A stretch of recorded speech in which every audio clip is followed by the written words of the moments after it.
Lalaki nga namatay, humana among sa rambol sa mga batanon sa Parian, naghinam-hinam na unta sa pagsaulog sa Pasko, kauban ng iyang pamilya, nga maoy gipangalian ni ini sa walay palta niya nga pagtambong sa Misa de Gallo. Di matukib nga kasakit ang giisip nga pinaskuhan matud sa iyang pamilya.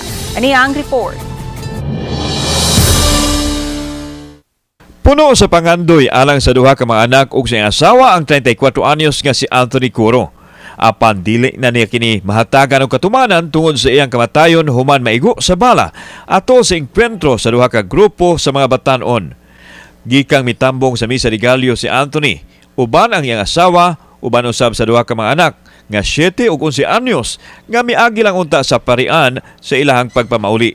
Apan sa kalit lang, mipingit sa kasakit sa iyang likod si Anthony. Naigo na di ay siya sa bala. Yang usa na kinamagwangan na agid sa luyo sa iyang papa. Ang iyang papa gid manggani ako mga anak wala taw nga igo. Ang iyang papa gid in town. Ang ingon sa doktor is ang kuan daw ang bala mali nagdagandagan sa iyang tiyan ba. O didto ang iyahang kidney na igo niya ang iyang tinai ni itom naman. Tingwa unta sa bana ni Annie Rose nga makakumpleto sa siyam kaadlaw nga Misa de Gallo uban sa pamilya aron ipangalyupo nga ilikay ang iyang pamilya gikan sa kadautan. Busa alang kang Annie Rose sakit kaayo ang kamatayon siyang panang si Anthony nga yano lang og pangandoy nga malipayong makauban ang iyang pamilya karong Pasko. Karon kutob na lang siya sa pagsudong sa patayng lawas sa ilang padre de pamilya. Iyang gilagway nga karong Pasko mao ang labing ngiob ug mapait nga Pasko alang sa iyang pamilya. Ang permi lang gyud namo gipangayo sa Ginoo silikay lang gyud mi sa mga disgrasya. Mao gud na nya himsog nga panglawas sa akong pamilya. Nya inatong hitabo awa ko magdahom nga maamong lang mi sa gubot sa mga batanon. Ang akong duha ka bata ilang gikuaag amahan.